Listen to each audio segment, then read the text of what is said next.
Deus abençoe cada um de vocês que vão estar escutando esse áudio, que é sobre o livro de Pedro. Nós vamos começar a desmiuçar versículo por versículo. Dividimos a carta em 4 categorias de sofrimentos e nós vamos estar vendo isso agora. Ele vem dar uma esperança pela certeza que nós temos da salvação e que, inclusive, quando passamos perseguições por esse motivo, nós devemos jubilar, gritar, fazer festa, algo assim. Que muitas vezes nós não entendemos, temos que nos aprofundizar na palavra para que possamos entender e glorificar a Deus e ficar felizes como quando somos perseguidos por causa do Evangelho, ou seja, por qualquer coisa. Um dia nós fomos numa congregação lá na Argentina, que lá é muito difícil conseguir uma igreja. Conseguimos uma igreja, estava com uso capião e, o pastor subiu para a cabeça. Cresceu muito a igreja. Como estava em uso capião e ele que estava morando lá, ele decidiu tomar a igreja. Eu fiquei muito triste, eu fiquei no carro, enquanto que o meu esposo e outro pastor foram resolver. Quando eles vieram com a notícia, eu achei uma justiça assim tão grande que eu não podia sentir esse sentimento de alegria. Não podia, porque um é humano. E fiquei muito triste e comentei com meu esposo: olha aqui, Mateus também diz que é motivo de alegria quando somos perseguidos, quando nós não fazemos nada, o único que queremos é fazer a obra de Deus. Meu Deus, eu não aguento. E eu falei, eu não vou pregar esse tema. Esse é um tema que eu não prego enquanto eu não entender. Porque eu não consigo entender, eu estou com raiva, eu não consigo entender Deus. Como que quando você está fazendo as coisas bem, você tem que sofrer? Eu não entendo. E é justamente dessa forma que o apóstolo Pedro vai nos ensinar a ter esperança na salvação, porque o resto é resto. Então, eu vou ler aqui, nessa primeira parte, vou ler a leitura do 1 até o 9, que fala sobre o sofrimento dos irmãos, tá bom? Depois vem o sofrimento dos profetas, de todo do Antigo Testamento. Depois vai vir o sofrimento de Cristo pela crucificação e logo o sofrimento dele, da vinda de Cristo. Na verdade, o sofrimento no sofrimento da crucificação. Vamos ler então. Capítulo 1, versículo 1 a 9. Pedro, apóstolo de Jesus Cristo, aos estrangeiros dispersos no Ponto Galácia, Capadócia, Ásia e Betínia, eleitos segundo a presciência de Deus Pai em santificação do Espírito para a obediência e aspersão do sangue de Jesus Cristo, graça e paz vos seja multiplicada. Bendito seja o Deus e Pai de nosso Senhor Jesus Cristo, que segundo a sua grande misericórdia nos gerou de novo para uma viva esperança pela ressurreição de Cristo dentre os mortos, para uma herança incorruptível, incontaminável e que se não pode murchar, guardada nos céus para vós, que mediante a fé estáis guardado na virtude de Deus para a salvação já prestes para se revelar no último tempo, em que vós grandemente vos alegrais, ainda que agora importa, sendo necessário, que estejai por um pouco contristados com várias tentações, para que a prova da vossa fé, muito mais preciosa do que o ouro que perece e é provado pelo fogo, se ache em louvor e honra e glória na revelação de Jesus Cristo, ao qual, não o havendo visto a mais, no qual, não o vendo agora, mas crendo, vos alegrais com gozo inefável e glorioso, alcançando o fim da vossa fé, a salvação da alma. Vamos falar no primeiro versículo que diz assim: Pedro, apóstolo de Jesus Cristo, aos estrangeiros dispersos no Ponto, Galácia, Capadócia, Ásia e Betínia. Nós cremos que o último apóstolo de Jesus Cristo foi Paulo, que ele não conviveu com Jesus, mas ele foi chamado. Nós podemos perceber o chamado dele no livro de Atos. Então, todos os que andaram com Jesus, e principalmente o apóstolo Pedro, né, que nós estamos estudando, ele era um apóstolo de Jesus Cristo. Então, não tem como negar isso. E se vocês quiserem um pouquinho mais de conhecimento, nos outros áudios eu vou falar da geografia, que agora não vem o caso. E essa carta, ela é uma carta universal. Ela foi escrita para várias pessoas e não para uma igreja ou por uma pessoa em comum, como fez Paulo, que ele escreveu 1 e 2 Timoteu, Tito, Filemon e não me lembro outra carta mais. Mas Pedro aqui, ele escreve de uma forma universal.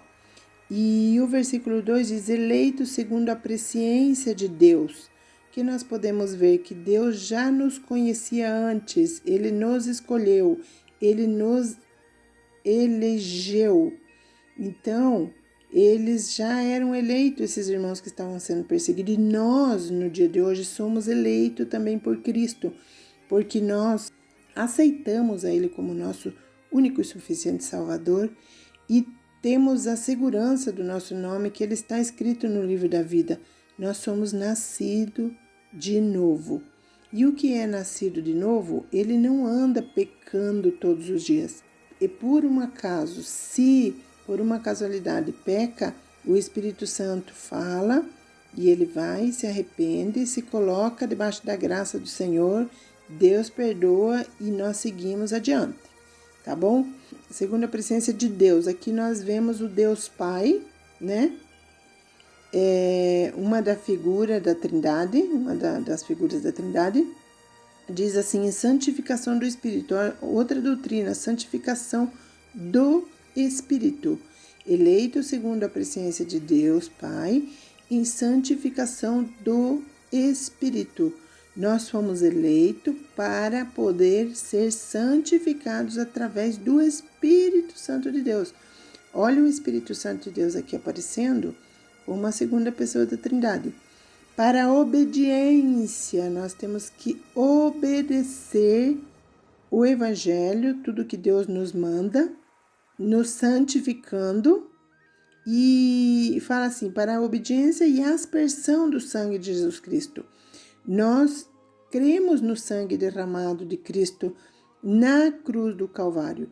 E aqui ele vai terminar saudando, né, as pessoas, graça e paz vos sejam multiplicada. Essa graça maravilhosa e a paz que nós já temos com o nosso Senhor Jesus Cristo através da morte dele na cruz do Calvário, de nós crermos nele e de nós sermos santificados e obedecer e poder ser aspergido pelo sangue de Cristo é maravilhosa, não é verdade? O versículo 3, ele diz assim, bendito seja o Pai de nosso Senhor Jesus Cristo. Deus é o Pai do nosso Senhor Jesus Cristo, que, segundo a sua grande misericórdia, com que ele nos fez, com muita misericórdia das nossas vidas, nos gerou de novo para uma viva esperança.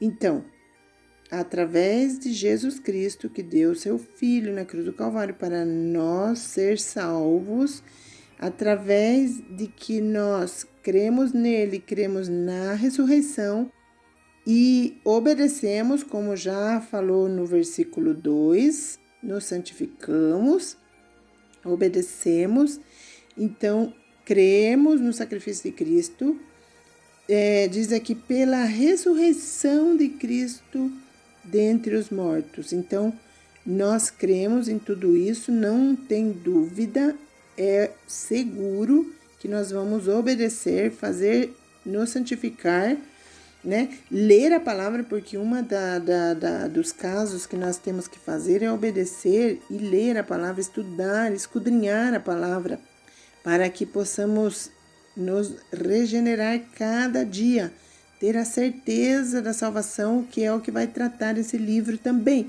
Se você, por acaso, tem dúvida da tua salvação, fica aqui conosco, aprenda, porque você nunca mais vai se sentir culpado depois que você entende que você é salvo, que você tem o Espírito Santo na tua vida e que ele vai te avisar quando você não anda bem, mas dentro disso você tem que estudar a Bíblia. Existem pessoas 30, 40, 50 anos que eles só ficam com o alimento do domingo. Eles não pegam a Bíblia durante a semana. E isso é fato, é estudos que foram feitos que 85% dos pastores não leem a Bíblia e não estudam o suficiente. Também, né? Vem contra de nós e do conhecimento esse fato. É uma lástima. Eu amo estudar a palavra. E essa semana recebi, assim, uma coisa que nem vou contar aqui, foi uma coisa extraordinária, assim, caiu na minha mão como se fosse um milagre. Eu estava com dúvida, eu falei, uma mulher expondo a palavra, meu Deus, mas eu deixei tudo de lado e vou seguir adiante aqui. Desculpa aí se eu misturo o espanhol com o português, que eu 30 anos falando espanhol, não é fácil agora, de vez em quando vocês vão escutar alguma palavra aí no meio de espanhol, vocês saibam me perdoar. Então, ele nos gerou, nós nascemos de novo, amém? Crimos que Cristo ressuscitou dentre os mortos, o versículo 4 diz, para uma herança incorruptível. Por que fazemos tudo isso? Por uma herança incorruptível. Essa herança incorruptível, ela não vai ter fim, nada vai corroer ela.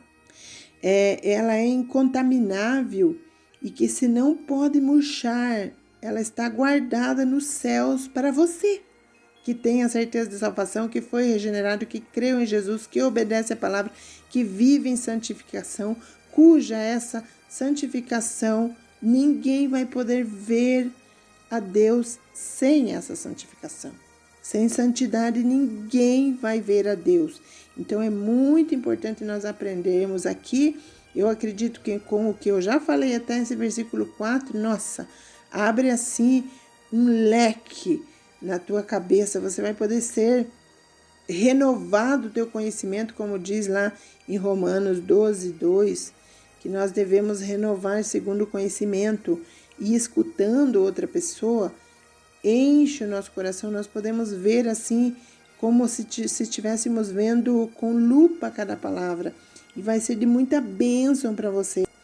Então, eu vou ficando por aqui, mas não deixe, vai ficar assim, pontos suspensivos. Nós vamos deixar aqui no versículo 4, se Deus nos ajudar, vamos chegar até o 9, e você vai aprender de uma forma gloriosa, porque o que está guardado para você, você não tem nem ideia, não se contamina, não marchita, é como uma flor que você vai lá e vê que ela murcha no outro dia, não, essa não, ela jamais, eternamente ela não vai, e está guardada, e é seguro que você o vai receber, mas você tem que estar regenerado, nascido de novo, crer em Jesus, obedecer, ler a palavra e crer na ressurreição dos mortos. Deus abençoe vocês e até o próximo áudio aí que logo vai sair do capítulo 5 até